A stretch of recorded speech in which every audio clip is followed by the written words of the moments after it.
কৃষ্ণা বন্ধুরা, welcome to Bengali বিয়ে বাড়ি। দাদার বন্ধুর কিন্তু রিসেপশন ছিল, তো সেই উপলক্ষে কিন্তু আমরা বিয়ে বাড়ি যাচ্ছিলাম। তোমরা নিশ্চয়ই ভাবছো এখনো দিনের আলো আছে, আমরা এত তাড়াতাড়ি বিয়ে বাড়ি চলে যাচ্ছি, মানেটা কি? তো আমাদের লোকেশন ছিল কিন্তু সাগরপুরে, কারণ রিসেপশনটা ওখানেই হচ্ছিল, তাদের বাড়ি ওখানে। তো আমাদেরকে দাদা কিন্তু বলেই দিয়েছিল তাড়াতাড়ি বেরিয়ে আসবি, দিনের আলো থাকতে থাকতেই কিন্তু সেই আমাদের একটু দেরি হয়ে গিয়েছিল, কারণ রাস্তাটা প্রচণ্ড জ্যাম থাকবে। এই কারণেই দাদা কিন্তু আমাদেরকে তাড়াতাড়ি বেরিয়ে আসতে বলেছিল। সেই আমরা জ্যামে ফেসে গিয়েছিলাম, কারণ রিসেপশনটা হচ্ছিল শুক্রবারে।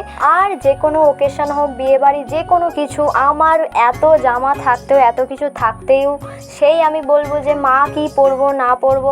তো আমাকে মা বলেছিল এই লাল কালারের সালোয়ার কামিজটা পর, তোকে খুব ভালো লাগে। তো আমাদের এইটুকু সময় আসতেই আমাদের টোটাল 3 ঘন্টা লেগে গিয়েছিল, কারণ প্রচণ্ড জ্যাম ছিল রাস্তাতে। তো আমরা কিন্তু টাইমলি গাড়িও পাচ্ছিলাম না, অনেক দাঁড়িয়ে থেকে থেকে তারপরে গাড়ি পেয়েছিলাম। তো আমরা কিন্তু বাড়ি থেকে সোজা বিয়ে বাড়িতে যাইনি, প্রথমে দাদার দোকানে বসেছিলাম কিছুক্ষণ নয়, প্রায় অনেকক্ষণই বসেছিলাম। তারপরে কিন্তু একসঙ্গেই বিয়ে বাড়ি গেলাম। তো দেখো, মেন গেটটা কিন্তু খুবই সুন্দর সাজিয়েছিল, আর স্টলে তো তখন ঢোকাই যাচ্ছিল না, কারণ প্রচণ্ড ভিড় ছিল। আর এই ছিল আমাদের নিউ কাপল। তো তাদের দুজনকে কিন্তু খুবই সুন্দর লাগছিল। তো এখন কিন্তু তাদের ফ্যামিলি ফটো তোলা হচ্ছিল। তো তাদের ফ্যামিলি ফটো তোলা হয়ে যাওয়ার পরে কিন্তু আমরা গিফট দিতে চলে গিয়েছিলাম, আর তাদের সঙ্গে কিছু ফটো তুলে নিয়েছিলাম। তো আমরা যখন বিয়ে বাড়িতে আসছিলাম তখন কিন্তু আমরা লোকাল গাড়ি করেই গিয়েছিলাম, আর আসার সময় তো প্রচুর রাত হয়ে যাবে, সেই কারণে কিন্তু দাদা আর কাকুর গাড়িতে আসবো আমরা। তো এখানে আমরা 3 জনে তো ফটো তুলতে চলে এসেছিলাম, কিন্তু ভাইপোকে আনতেই মনে ছিল না, তাই কিন্তু ও নিজেই চলে এসেছিল। দেখো তোমরা, তো দেখো হয়তো অতটাও ভালো লাগছে না, কারণ আমার ক্যামেরাটা এমনিতেই একটু ডিস্টার্ব আছে, তো তোমরা একটু অ্যাডজাস্ট করে নেবে। তো আশা করছি তোমাদের বিয়েবাড়ির ব্লগটা ভালো লাগবে। তো আমার এই ভিডিওর মধ্যে যদি কোনো ভুল ত্রুটি থাকে অবশ্যই তোমরা তুলে ধরবে, কারণ মানুষ মাত্রই ভুল হয়।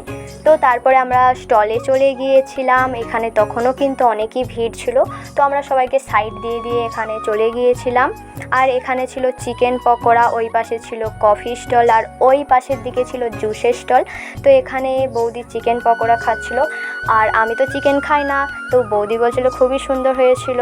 তো তারপরে কিন্তু আমি ফুচকার কাউন্টারে চলে গিয়েছিলাম, এখানেও মোটামুটি ভালোই ভিড় ছিল। তারপরে আমি ফুচকাও খেয়ে নিয়েছিলাম। তো তারপরে আমি একটু ঠান্ডা খেয়ে নিচ্ছিলাম, মানে এতক্ষণ বকে না আমার গলাটা শুকিয়ে গিয়েছিল, ঠান্ডাটা না খেলে কি আর হয় বলো।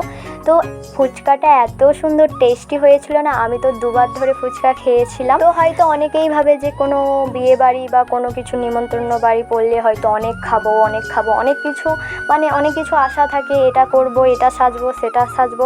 তো কোনো কিছুই হয় না, না ভালো সাজা হয় আর না হলেও খাওয়া দাওয়া হয়।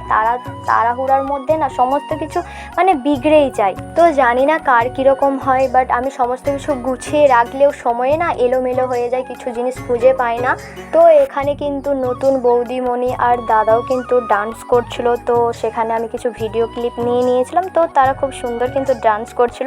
তারপরে এখানে ভাইপো বসেছিল, তাই একটু ভিডিও করে নিচ্ছিলাম, খুব সুন্দর লাগছিল কিন্তু ওই জায়গাটা। তারপরে আমাদেরকে খিদে পেয়ে গিয়েছিল, অলমোস্ট অনেক রাত হয়ে গিয়েছিল। তো এখানে আমরা কিন্তু স্টার্টারে অনেক কিছুই ছিল, তো আমি যেগুলো নিয়েছি, মানে যেগুলো খেয়েছি সেগুলো নিয়ে আমি ভিডিও করেছি। আর এমনি তো বিয়ে বাড়িতে আমি সত্যি কথা বলতে খুব বেশি খেতে পারি না, ভাবি অনেক খেয়ে নেব বা এরকম ফুচকা, কিন্তু বেশি ওই 10-15টার বেশি না খাওয়া যায় না। আমি তো 10-15টাই ফুচকা খেয়েছি, তাও আবার 2 বার ধরে। তো খাবার দাবার তো খুবই ভালো ছিল। তো বিয়ে বাড়ির ব্লগটা তোমাদের কেমন লাগলো অবশ্যই কমেন্ট করে জানাবে। এখন আইসক্রিম খেতে খেতে বাড়ি যাওয়া যাক, আজকের মতো টাটা।